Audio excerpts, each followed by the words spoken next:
Hi అండి, welcome to my channel అమ్మ వంటల వేదిక. ఈరోజు నేను మీకు టేస్టీగా గోంగూర పచ్చడి ఎలా తయారు చేసుకోవాలో చూపించబోతున్నాను.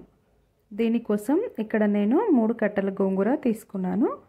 ముందుగా ఒక చిన్న గిన్నెను పెట్టుకొని దానిలో సగం స్పూన్ వరకు మెంతులు మరియు 1 స్పూన్ జీలకర్ర వేసుకొని వేయించి పెట్టుకోవాలి. తర్వాత ఇక్కడ నేను 10 నుంచి 15 వరకు ఎండుమిర్చి తీసుకుంటున్నాను.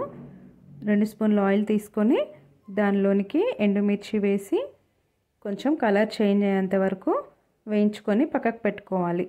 మీరు మీ స్పైస్కి తగ్గట్టుగా ఎండుమిర్చి అనేది తీసుకోవచ్చు.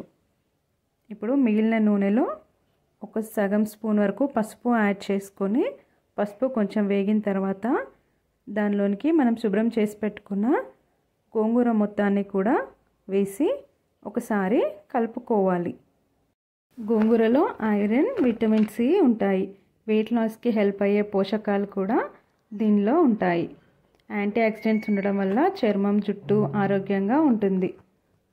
చూసారు కదా, గోంగూర మొత్తం వేశాక ఇలా ఒకసారి కలుపుకొని ఇప్పుడు మూతను పెట్టుకొని ఒక 5 నిమిషాల పాటు మగ్గించుకోవాలి.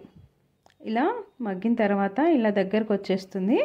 కొంచెం కలర్ కూడా చేంజ్ అవుతుంది. ఇలా మెత్తగా స్మూత్గా అయిన తర్వాత స్టవ్ ఆఫ్ చేసేయాలి. ఇప్పుడు ఒక మిక్సీ జార్ తీసుకొని దానిలోనికి మెంతులు, జీలకర్ర ఇందాక వేయించి పెట్టుకున్నాం కదా అవి వేసేసి కొంచెం వెల్లుల్లి వేసుకోవాలి. ఇక్కడ నేను పచ్చిదే వేస్తున్నాను. తర్వాత ఎండుమిర్చి కూడా యాడ్ చేసుకోవాలి.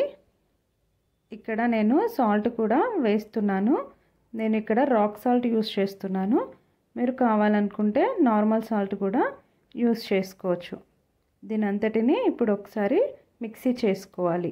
ఇలా పొడిలాగా స్మూత్గా పౌడర్ అయ్యేలాగా చేసుకోవాలి.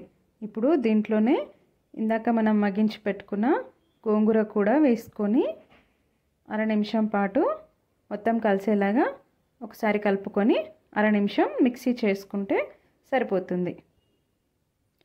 చూసారు కదా, మన గోంగూర పచ్చడి ఇలా తయారవుతుంది.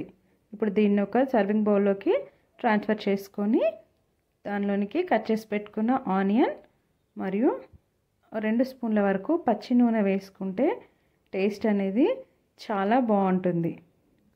అంతే అండి, సింపుల్గా మన గోంగూర చట్నీ రెడీ అయిపోయింది. ఒకసారి మీరు కూడా ట్రై చేసి ఎలా ఉందో చెప్పండి.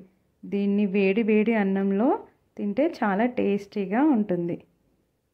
మరిన్ని ఇలాంటి టేస్టీ రెసిపీస్ కోసం మన అమ్మ వంటల వేదిక ఛానల్ని సబ్స్క్రైబ్ చేసుకోండి. Thank you so much for watching.